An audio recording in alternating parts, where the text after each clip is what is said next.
The 2022 Qatar World Cup will be a first. It'll be the first World Cup ever held in the Middle East. It's already broken records aplenty as well. There are 5 Arab teams qualified: Saudi Arabia, Iran, Morocco, Tunisia, and of course the host Qatar, which is also going to be the smallest country ever to hold the tournament. You can drive from the 2 stadiums furthest apart in under an hour, in fact. It's also going to be the most expensive World Cup, with a total cost for the 8 stadiums at around £165 billion.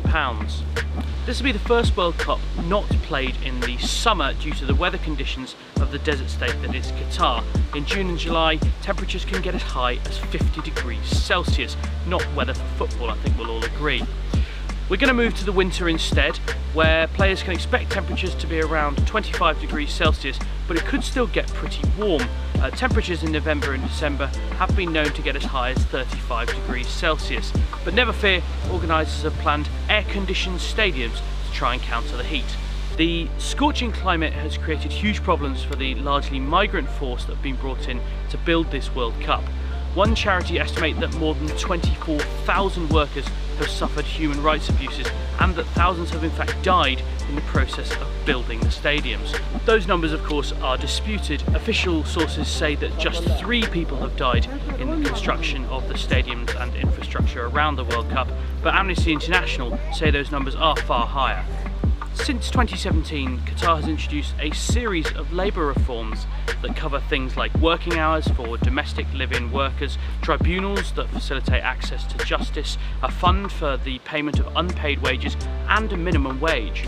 2 key human rights treaties have also been ratified, but workers still face obstructions from managers who simply won't abide by the law. Some have even confiscated passports from their workers, telling them they need an exit permit to leave the country, something that is virtually impossible to get.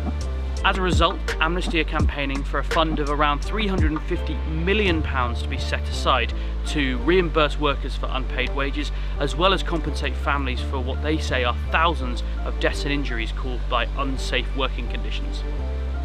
LGBTQ+ football fans have raised concerns about their own safety in Qatar. Sexual relationships between same-sex couples are illegal in the country, as are any acts, publications or associations that might be seen to be promoting that activity. They too are prohibited. Qatari law also bans any publication that might harm what they call the dignities of people or personal freedoms, and there are concerns that this might be used to censor LGBTQ+ people at the tournament. Joe White, who's co-chair of the Pride in Football group, told I that no members of the Three Lions Pride group will be travelling to Qatar after failing to be convinced by the assurances of FIFA or the organising committee that they would be safe and indeed welcome at the tournament. You may have seen these groups displaying rainbow flags at games, and there were concerns they wouldn't be allowed to in Qatar. However, World Cup executive Nasser Al-Khatter said that they would respect FIFA guidelines whatever they were.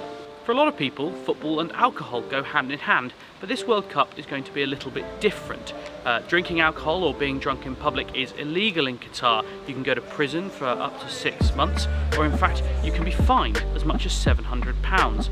It means the fans are concerned they won't be able to have a drink while they're watching the football, and in that sense, they are right. Stadiums will not be selling alcohol during the game. However, it's said that fan zones will be set up around the country, allowing fans to have a beer somewhere in a designated zone. Probably the most important aspect of any football tournament, apart from the beer of course, is accommodation. Everyone needs a place to stay, and fans will be flooding in from all around the world to watch their team. The organising committee have told us that there are around 130,000 rooms available in the city of Doha, and that prices will start, based on 2 people sharing, from around £65 each. But that doesn't match up with experiences for fans who have really struggled to find anywhere to stay in Qatar. One member of the England supporters travel group claimed to have been quoted a price of £20,000 for just 8 nights, and that was on a cruise ship.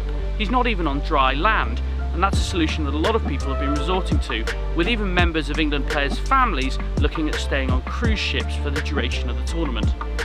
The Qatar World Cup is arguably the most talked about sporting event of all time, quite aside from being the most expensive. It's been controversial from its very inception, and it's raised questions about FIFA's role in voting to hold the event there, about attitudes within the country to all types of people, and questions about whether Qatar can really be expected to hold a truly inclusive and global event.